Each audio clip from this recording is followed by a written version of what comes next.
de nous honorer de votre présence, et ce d'autant plus que c'est le samedi matin.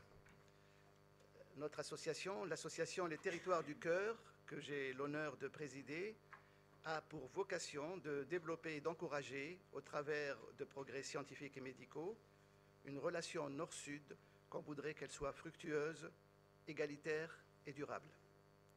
Qui dit relation nord-sud dit terrain social et géopolitique. Les Territoires du Cœur s'engagent sur ce terrain, c'est-à-dire la Méditerranée. Aujourd'hui, nous avons la chance de tenir notre première séance au Sénat, dans cette belle salle, la salle Monerville, Gaston Monerville, tout un symbole. Pour ouvrir notre propos, c'est avec grand plaisir que je cède la parole à Yves Tréhard, qui est directeur adjoint de la rédaction du Figaro. Merci.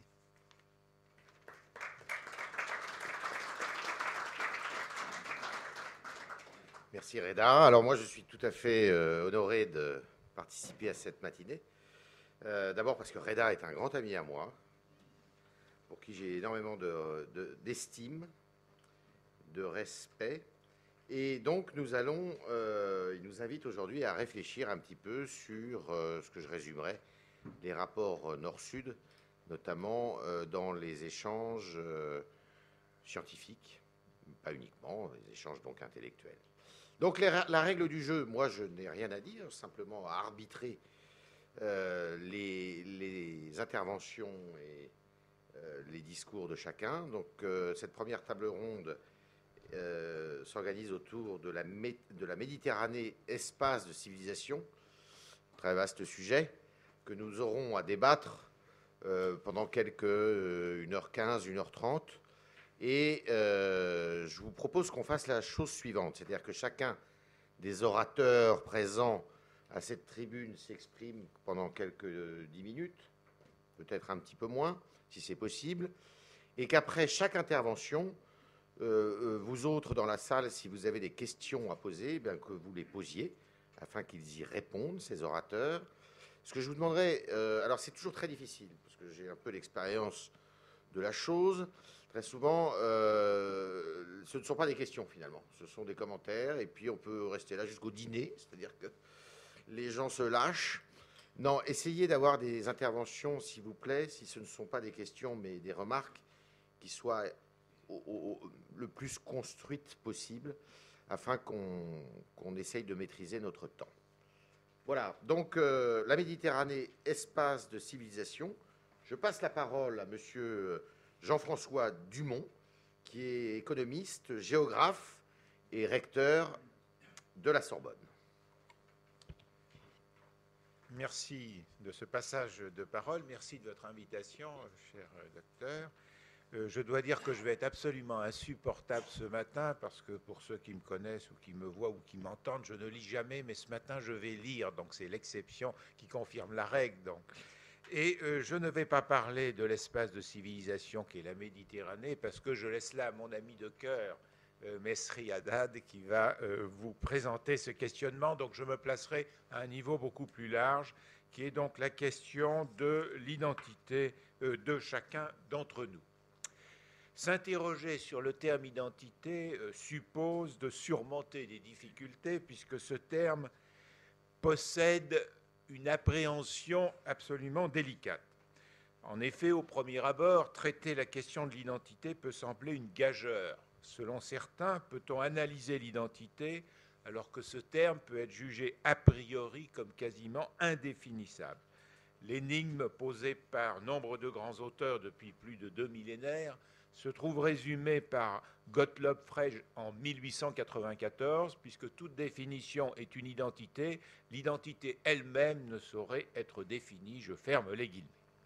Au point de vue de la logique formelle, cette difficulté demeure et explique sans doute le scepticisme de certains et l'hostilité d'autres à l'égard de la notion d'identité. D'autres proposent une attitude positiviste selon laquelle l'identité s'inscrit dans une logique constructiviste. Un homme serait ce qu'il est uniquement en raison de lui-même, indépendamment de la chaîne de génération dont il est issu. Un homme aurait une identité propre à son existence séculière, sans lien avec son histoire familiale ou au passé de la société dans laquelle il vit. Considérant ces deux approches, les premiers sceptiques refusent de penser qu'un croisement d'héritage puisse contribuer à nourrir et à comprendre l'identité. Les seconds ne veulent se référer qu'à une identité à construire hors de toute racine antérieure. Ils sont en fait plus sceptiques que les premiers puisqu'ils doutent de la prégnance de l'histoire ou des héritages culturels sans lesquels il est impossible de comprendre les ressorts de telle ou telle identité. Certes, l'exercice consistant à cerner l'identité d'un homme est difficile. Et ce n'est pas parce qu'une réalité est difficile à appréhender qu'elle n'existe pas et qu'il faille refuser de l'examiner. En effet, même si on refuse d'en prendre conscience, tout homme a une identité qui se constate à partir de deux points de vue. D'une part, il s'identifie par des pratiques et des réalités enracinées dans l'histoire plurigénérationnelle dont il est issu, et d'autre part, son identité est attestée dès que l'on entreprend des comparaisons. Nombre des traits identitaires d'un homme se distinguent en ce qu'ils n'ont pas d'équivalent chez d'autres hommes. Par exemple, il suffit simplement d'analyser les différences de comportement entre les hommes pour relever un éventail identitaire fort large. La réalité identitaire s'exprime aussi à travers ce qui relie les individus entre eux et les conduit à former société. Ce caractère lié de l'identité possède deux dimensions, ubi et orbi. Selon la première, l'ubi, les individus appartenant à une même société éprouvent des sentiments et ont des réactions qui proviennent de leur identité commune. Ils ont un sentiment d'appartenance à une identité qui les dépasse et les inscrit dans un maillage identitaire, même si ce dernier reste souvent inconscient. L'identité ressentie s'exprime par exemple facilement dans la ou les langues. Ainsi, le mot fédéral, qui signifie en Europe une organisation politique décentralisée, exprime aux États-Unis le pouvoir central. En tant qu'ubi, l'identité cimente la cohésion sociale et remplit une fonction d'intégration. Pour vivre en paix sur un même sol, les hommes doivent ressentir une cohérence des représentations. Cette cohérence peut se décliner sous des formes culturelles diverses, mais elle est essentielle pour que l'homme se sente en sécurité. À défaut, un individu privé d'une identité distinctive serait prêt à s'aliéner dans la dépendance, risquerait n'importe quel embrigadement dans la vulgate simpliste d'une idéologie anti-humaniste ou du secte liberticide. En second lieu, la conscience identitaire se clarifie incontestablement dans l'orbi. La certitude d'avoir une identité spécifique se reflète dans le regard de l'autre à l'occasion d'un déplacement dans une société différente, ou se ressent à travers les attitudes spontanées communes que des ressortissants relevant d'une même identité adoptent dans un autre contexte culturel. Nourrie à un substrat partagé, créatrice de liens, l'identité compte une troisième dimension, sa dimension culturelle. L'identité des individus n'est pas innée, mais d'ordre culturel. L'identité est transmise par mimétisme social et imprègne pendant les temps d'éducation. Le milieu familial, les quartiers, l'école sont autant de bains identitaires qui forgent l'identité. Cette transmission ne débouche pas sur une répétition du passé, mais sur sa réappropriation. L'identité ne se réduit pas à un héritage, car elle est perpétuelle remise en cause d'une réalité néanmoins permanente. L'image du passé est intégrée dans le présent et simultanément son utilisation se modifie selon l'évolution des sociétés. Cette dialectique des permanences et des changements a été ainsi exprimée en 1907 par Emil Meyerson, j'ouvre les guillemets, le monde extérieur, la nature, nous apparaît comme infiniment changeant, se modifiant sans trêve dans le temps. Cependant, le principe de causalité postule le contraire. Nous avons besoin de comprendre, et nous ne le pouvons qu'en supposant l'identité dans le temps. C'est donc que le changement n'est qu'apparent, qu'il recouvre une identité qui est la seule réelle. L'introduction d'éléments nouveaux, s'ils s'inscrivent dans la démarche déjà acquise, n'est pas un facteur d'affaiblissement. L'identité se présente alors comme un fleuve qui conserve le même nom tandis que ses eaux changent. Si Héraclite privilégie la continuité spatiale du fleuve au détriment de la persistance dans le temps, de même on peut dire que les différentes générations qui se succèdent se baignent dans le même fleuve, même s'il ne s'agit pas des mêmes molécules d'eau. Cet exemple historique fait penser au bateau de Thésée évoqué en 1739 par David Hume. Ce bateau était soumis à une réparation continue, chacune de ses vieilles planches étant successivement remplacée par une neuve jusqu'à ce que toutes fussent changées. S'agit-il encore du même bateau? En fait, tout se passe comme si chaque vieille planche avait transmis à la nouvelle la connaissance de la mission qu'elle devait remplir afin de pérenniser l'identité du bateau.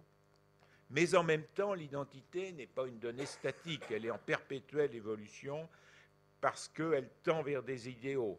Elle a des constantes selon l'importance donnée à la valeur de la vie humaine, la façon de considérer les rapports intergénérationnels, le regard porté sur le territoire, la croyance en des années fastes ou néfastes, la façon de considérer le temps, le progrès, les structures familiales, ainsi que sa vocation plus ou moins large à une vision universelle. Ce sont ces permanences qui régulent les sociétés. Dans le même temps, l'identité évolue comme l'attestent les actions et les œuvres produites par les hommes. Cette nature évolutive est bien exprimée par André Malraux. L'avenir ne s'oppose pas au passé, il le ressuscite. Je voudrais sauter quand même quelques paragraphes pour respecter le temps du président. Je commençais à être très inquiet. Qui commençait à être très inquiet, bien entendu. Et donc, on passe à la page 1203. Voilà. Merci, Président. Bon, il est trop courant de vouloir enfermer l'homme dans une caractéristique unique, nationale ou régionale, ou religieuse et culturelle, ou éthique ou linguistique. Il est trop fréquent d'affubler l'autre d'une étiquette portant une seule particularité qui permettrait soi-disant de le définir. Tous ces cas reviennent à considérer qu'il n'y a pas de pont entre la nature d'un homme et la notion d'hybridité, puisque l'homme pourrait être circonscrit à un trait unique, alors que l'hybridité, par définition, signifie une composition d'éléments divers.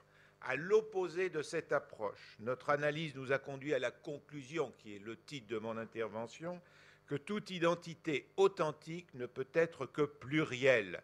Chaque homme est une personne dans laquelle se croisent une identité individuelle, une identité familiale et une identité sociale.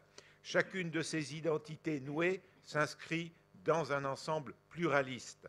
Par exemple, l'identité sociale ressort d'échelons géographiques imbriqués allant du village ou du quartier au sentiment d'appartenance à l'humanité en passant par la région, la ville ou le pays. Le caractère pluriel de toute identité authentique signifie le refus de s'enfermer dans une représentation unique, par exemple dans un unique drapeau ou blason. L'identité ne trouve son équilibre que dans une pluralité de représentations. Cette pluralité se retrouve au sein de chaque personne, car la réalité humaine est complexe, tout simplement parce que l'on ne peut réduire aucun homme à sa seule appartenance à une civilisation. D'ailleurs, et par exemple, Ghazali n'est pas Averroès, car ces deux hauts personnages ne professent pas la même doctrine de l'islam. Autre exemple, Bossuet n'est pas Fénelon, parce que ces deux hauts personnages ne prônent pas la même doctrine chrétienne. L'unicité exclusive de chaque humain a donc des racines hybrides. Elle s'alimente à la fois de sources propres à chaque individu et d'identité collective.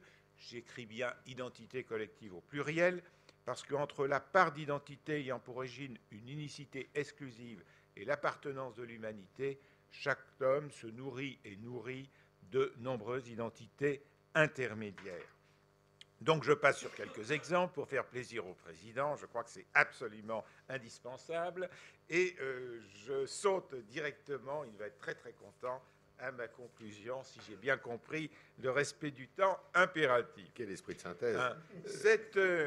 Donc il faut insister que la question première qui se pose à l'humanité du XXe siècle n'est pas celle du choc des civilisations, mais de parvenir dans chaque société, temps après temps, à parfaire la concorde sociale à toutes les échelles géographiques.